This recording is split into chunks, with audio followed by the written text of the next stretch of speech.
Equity funds की एनएवीज नीचे या ऊपर कैसे होती है, ये आप सबको पता है कि मार्केट ऊपर गया तो इक्विटी जो म्यूचुअल फंड्स है या बाकी भी कोई फंड्स होंगे ईटीएफ्स वगैरह, उनके एनएवीज ऊपर जाते हैं। मार्केट अगर नीचे जाता है तो उनकी एनएवीज नीचे जाती है। मतलब आपका फायदा या नुकसान आपको समझ में आता है क्यों हो रहा है।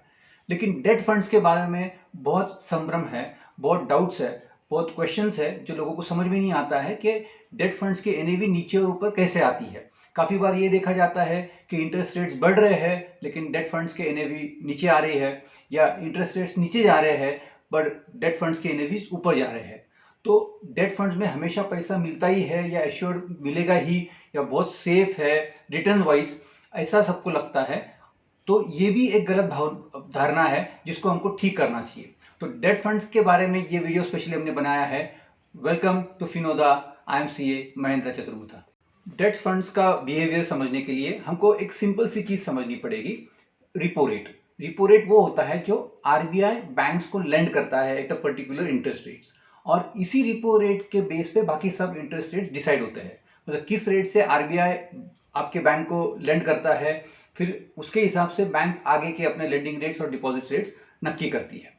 तो हम लोग जस्ट पहले शुरुआत में ये देखते हैं कि रिपो रेट्स और डेट फंड के जो रिटर्न्स है वो कैसे सिंक होते हैं। तो सबसे पहली स्लाइड में हम देखते हैं कि रिपो रेट जो 2018 में थे रफली अबाउट 6% के आसपास, 6% प्लस तक गए थे 2019 तक, वो अभी कम होके 2020 में 4% हो गए थे। मतलब कोविड के चलते सभी सेंट्रल बैंक्स ने बहुत ही डविश पॉलिसीज ली थी, मतलब बहुत शांति वाली पॉलिसी ली थी, उसको ऐसा बोल सकते हैं कि बहुत बेरिश पॉलिसी ली थी, जिसमें उन्होंने इंटरेस्ट रेट्स कम किए थे।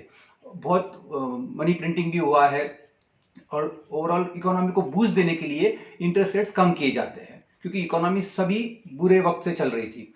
तो 6% प्लस से इंटरेस्ट रेट्स रिपो रेट आ गए थे 4% पे।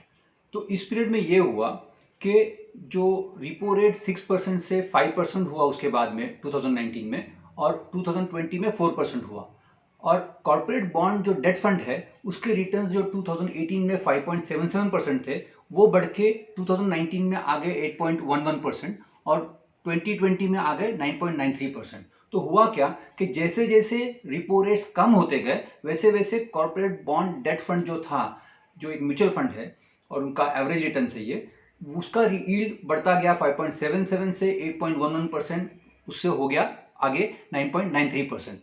मतलब रिपो रेट्स घटते गए और कॉर्पोरेट बॉन्ड का जो डेट फंड है उसके रिटर्न्स बढ़ते गए।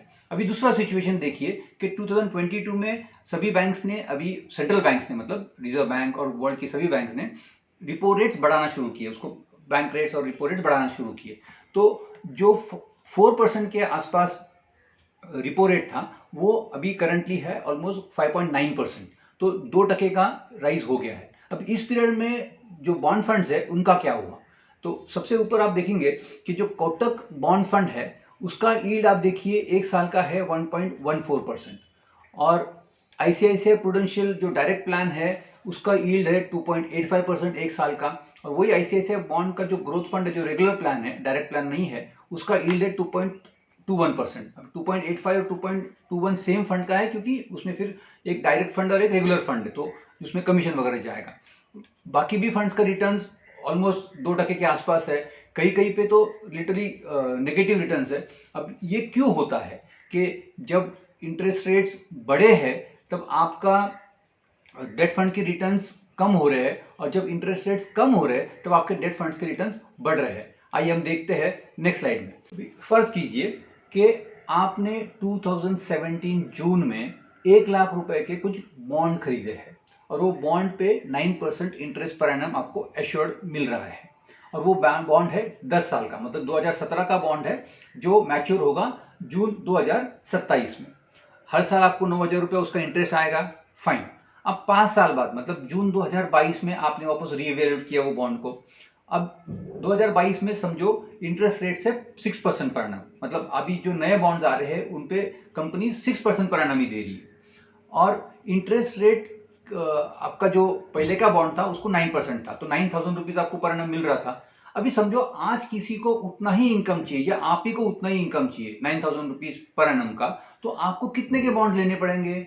आपको कम से कम बॉन्ड लेने पड़ेंगे 1.5 लाख रुपया, मतलब 1.5 लाख के जो बॉन्ड लेंगे तो आज का जो इंटरेस्ट रेट है 6% पर एनम, उसके हिसाब से आपको 9,000 रुपीज मिलेंगे। लेकिन आपके बॉन्ड पे ऑलरेडी आपको 9% से मिल रहा है, जो और 5 साल तक चलने वाला है, वो 1 लाख पे आपको 9,000 मिल रहा है। अभी और एक बात एज्यूम कीजिए कि आपको ये बॉन्ड किसी को बेचने हैं, तो क्या आप वो बॉन्ड 1 लाख में बेचोगे क्या? नहीं बेचोगे।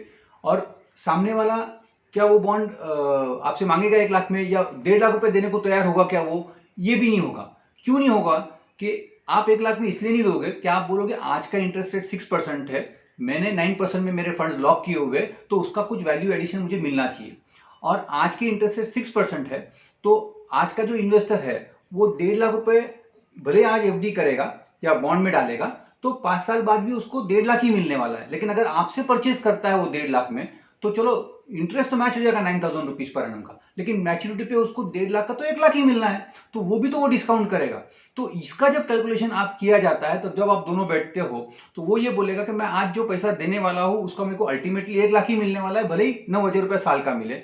और आप बोलोगे कि भाई इंटरेस्ट रेट्स जो मैंने लॉक किए वो हाई है, तो मुझे भी उसका बेनिफिट मिलना चाहिए। तो अभी आज से अगर अपन एज्यूम करें कि वो कैलकुलेशन कैसे होगा, तो ऐसे होगा कि नेक्स्ट 5 इयर्स में 9,000 रुपीज पर एनम मिलेगा, वो कैश फ्लो में आपके ऐड हो जाएगा।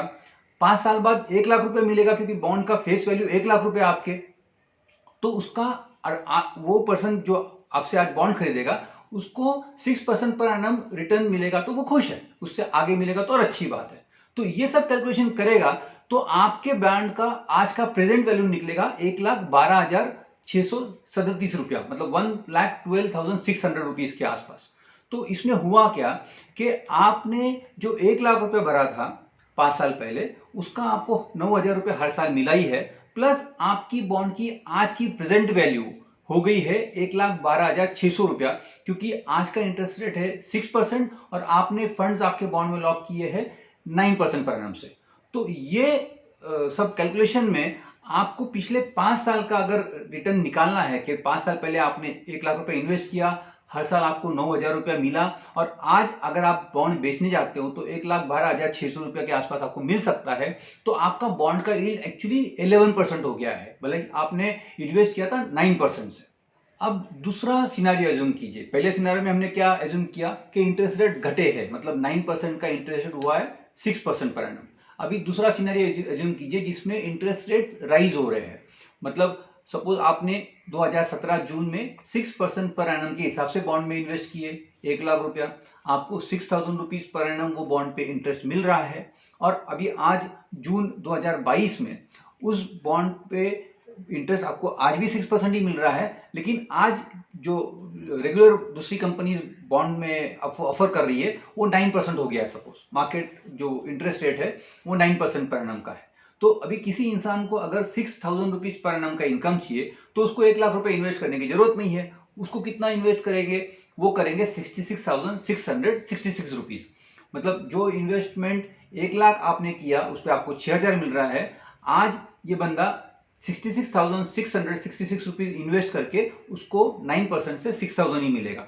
तो अगर अभी वापस वो बॉन्ड जो है वो अगर आपको बेचना होगा, जो आपने 5 साल पहले लिया था 2017 में, और अगर आज 2022 है, तो आपको अगर वो बॉन्ड किसी कारणवश बेचना है, तो वो बॉन्ड 1 लाख में कोई नहीं खरीदेगा।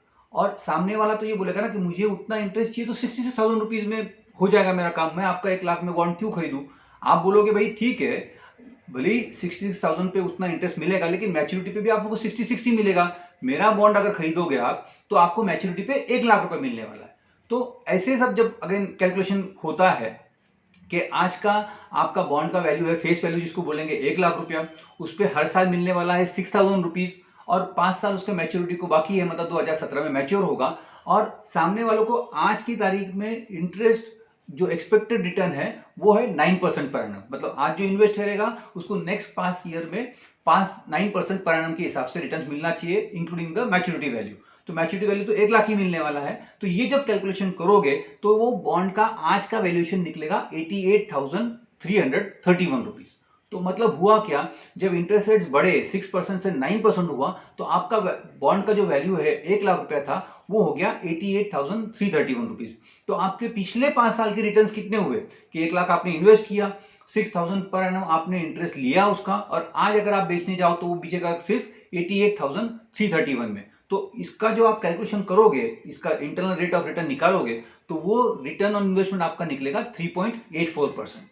तो जब इंटरेस्ट रेट्स राइज हो रहे हैं, होने वाले हैं, तो आपके रिटर्न्स कम होते हैं, और जब इंटरेस्ट रेट्स रिड्यूस होने वाले होते हैं तो आपके रिटर्न्स बढ़ते हैं। हमने देखा पहले एग्जांपल में 11% आपके रिटर्न्स थे क्योंकि इंटरेस्ट रेट्स राइजिंग थे, सॉरी रिड्यूसिंग थे, इसलिए 11% था रिटर्न आपका, और अभी इंटरेस्ट रेट राइजिंग है इसलिए आपका रिटर्न कम है जो है 3.84%। तो ये वीडियो का मैसेज यही है कि डेट फंड्स में हमेशा आपको जो एफडी में रिटर्न है उससे अच्छा ही रिटर्न मिलेगा, इसका कोई एश्योरिटी नहीं है। आपको थोड़ा सा ट्रैजेक्टरी देखना पड़ेगा कि इंटरेस्ट रेट्स किस ओर बढ़ रहे हैं, इन्फ्लेशन किस ओर जा रहा है, उसके हिसाब से रिजर्व बैंक ऑफ इंडिया क्या एक्शन लेने वाली है। अगर इंटरेस्ट रेट्स बढ़ने वाले हैं तो आपके यील्ड्स कम होंगे, अगर इंटरेस्ट रेट्स घटने वाले होंगे तो आपके यील्ड्स बढ़ेंगे। तो बोलने का मतलब कि जब इंटरेस्ट रेट्स पीक पे है, हाईएस्ट पे है, तब आप डेट फंड में इन्वेस्ट कीजिए, और जब लोवेस्ट पे है तब इन्वेस्ट करेंगे तो आपको नुकसान हो सकता है। Thank you for watching the video up till now. Please like, share and subscribe to Finoja. Thank you very much.